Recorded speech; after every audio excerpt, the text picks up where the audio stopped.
Tuhan bersamamu. dan bersama rohmu. Inilah Injil suci menurut Santo Lukas. Dimuliakanlah Tuhan. Ketika Maria dan Yusuf mempersembahkan anak Yesus di bait suci, mereka amat heran mendengar perkataan Simeon tentang anak Yesus. Lalu Simeon memberkati mereka dan berkata kepada Maria, ibu anak itu, sesungguhnya anak ini ditentukan untuk menjatuhkan atau membangkitkan banyak orang Israel dan untuk menjadi suatu tanda yang menimbulkan perbantahan.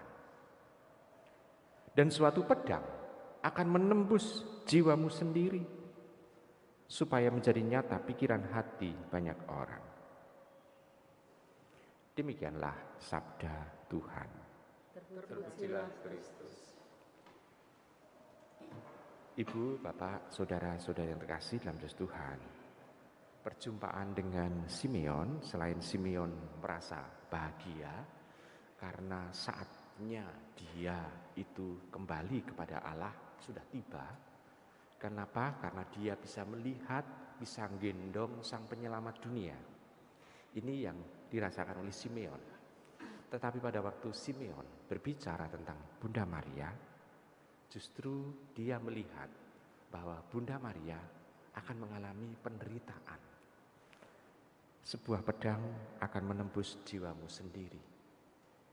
Kata-kata yang sulit untuk dicerna pada waktu itu oleh Bunda Maria dan juga oleh suaminya, Santo Yusuf. Sungguh perkataan yang dia rasakan ini adalah perkataan yang akan dia bawa pada saat dia itu ada di bawah kaki salib putranya. Dia baru bisa merasakan ngehnya. Kenapa bisa dikatakan seperti itu? Kita bayangkan begini ibu bapak.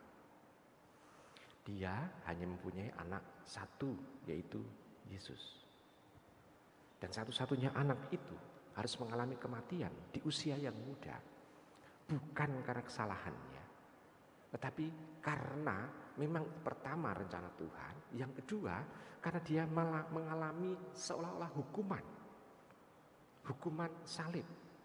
Hukuman salib adalah hukuman mati yang ditimpakan pada seseorang oleh orang-orang Romawi.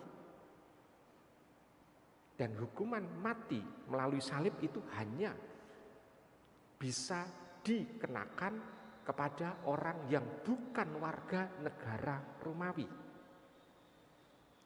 Kita bisa melihat seolah-olah Tuhan Yesus itu menjadi hukuman. Jadi orang yang terhukum dan pantas layak mengalami hukuman mati. Sebagai seorang ibu itu bisa dikatakan dalam bahasa Jermannya itu keronto-ronto. Jadi kita bisa melihat bagaimana perasaan dia. Apalagi kita bisa melihat sebagai seorang perempuan yang tidak punya anak. Pada waktu zaman Tuhan Yesus itu hidupnya itu kasihan. Kenapa? Karena perempuan pada zaman Tuhan Yesus tidak mempunyai harga. Maka Tuhan Yesus menitipkan ibunya kepada muridnya, Yohanes. Dititipkan. Berarti kita bisa melihat, walaupun Tuhan Yesus itu mengalami kematian, dia tetap memikirkan ibunya, bagaimana kehidupan ibunya. Dan dia menjadi ibu dari para rasul pula. Karena kemana Yohanes pergi, tentu dia akan membawa ibunda dari Tuhan Yesus, Maria. Ibu bapak, saudara terkasih dalam Tuhan, kita bisa melihat, bisa merasakan itu. Nah, tetapi kita seringkali tetap bisa merasakan bahwa kita bangga karena Bunda Maria mau untuk seperti itu. Tetapi bagi Bunda Maria ini adalah tugas panggilan yang menyedihkan, yang berat. Tetapi dia setia. Nah, kata kunci yang kita rasakan dan kita ambil dari Bunda Maria adalah setia. Setia walaupun terkosong. Setia walaupun sedih. Setia walaupun takut. Dia tetap setia kepada kehendak Tuhan. Nah, sekarang ibu bapak bagi diri kita.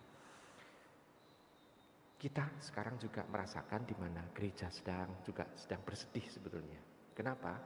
Gereja bersedih karena gereja mempunyai cara untuk bisa merasakan dan mengalami kehadiran Tuhan melalui Ekaristi. Tetapi dalam masa pandemi itu, Ekaristi sulit untuk dihadirkan kepada umat secara langsung. Gereja itu merasakan juga kesedihan karena tidak bisa men-sharekan, membagikan Tuhan Yesus melalui komuni. Kalaupun sekarang gereja terbuka, orang itu banyak yang sudah manja karena sudah bisa melihat keluar dari kamar, bisa melihat TV, atau bisa melihat komputer, atau bisa melihat HP, seolah-olah dia Ekaristi. Tapi untuk mengembalikan orang yang seperti itu kembali kepada gereja, sulitnya minta ampun. Padahal orang dalam menerima komuni itu ya menerima Tuhan Yesus. Dan orang merindukan, doa batin pun intinya adalah kerinduan untuk mengalami komuni suci itu. Tetapi pada saat gereja sudah dibuka, orang itu tetap kelihatannya bangga dengan hanya doa itu. Padahal gereja sudah dibuka. Maka gereja juga mengalami duka cita sebetulnya. Duka cita kenapa? Ya, kesempatan untuk bisa merasakan dan mengalami Tuhan ternyata terhalang. Oleh apa? Oleh keinginan sendiri. Enak kalau keluar dari pintu kamar lalu atau masih di dalam kamar, masih tiduran, bisa menikmati misa online. Padahal misa on-site ya seperti kita ini itu sudah terbuka di mana-mana. Ya.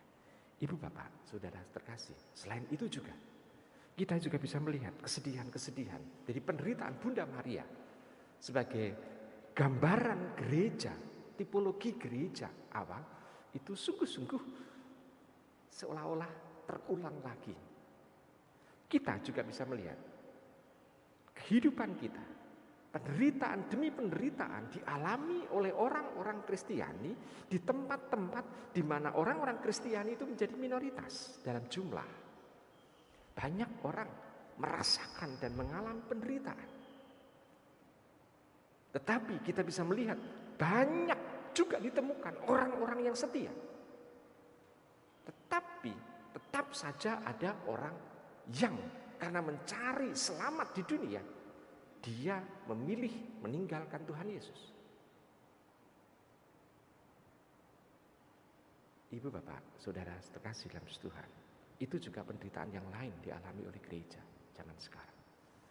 Namun Tuhan kembali menunjukkan bahwa hanya melalui Bunda Maria ini kita bisa belajar dalam soal kesetiaan. Walaupun penderitaan itu dialami oleh Sang Putra, tetapi dia sendiri seolah-olah bisa memindahkan kesakitan dari putranya itu kepada dirinya. Tetapi dia tetap setia kepada kehendak Tuhan. Dia tidak pernah protes. Bukan karena dia tidak mampu untuk protes. Dia mampu untuk protes. Tetapi dia memang tidak mau untuk protes. Karena dia tahu Tuhan memang sudah merencanakan sejak semula. Semenjak dia dipanggil pun dia juga menderita. Coba bayangkan saja, Bunda Maria mendapatkan kehadiran malaikat Gabriel usia 14 tahun, usia 13-14, usia yang biasa pada waktu itu orang menikah di zaman orang Yahudi pada waktu itu. Lalu malaikat Gabriel mengatakan, engkau akan hamil. Itu kabar sukacita atau kabar sedih bagi Maria?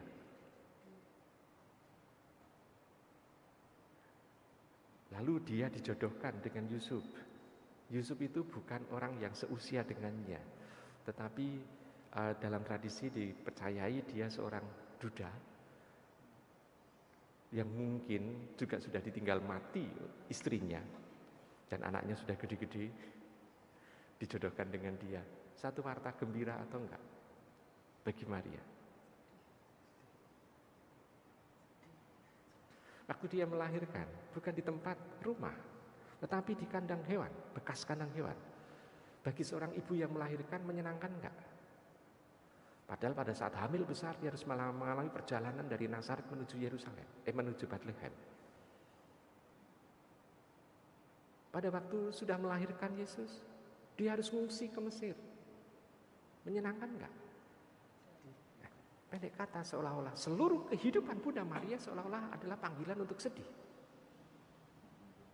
Pernah panjenengan itu memikirkan dalam kesedihan yang kita rasakan, kita mengatakan, kok saya itu kok tidak pernah bahagia ya? Nah, itu sudah Bunda Maria lakukan.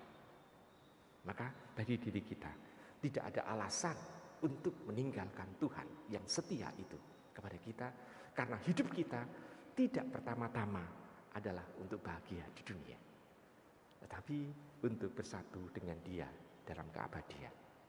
Maka mari kita bersama dengan teladan Bunda Maria, kita mencoba untuk menekuni kehidupan kita dengan serius, dan kita mohon kekuatan dari Tuhan sendiri melalui juga doa dari Bunda Maria, supaya kita ditemukan Allah sebagai pribadi yang setia pula. Selamat merenung.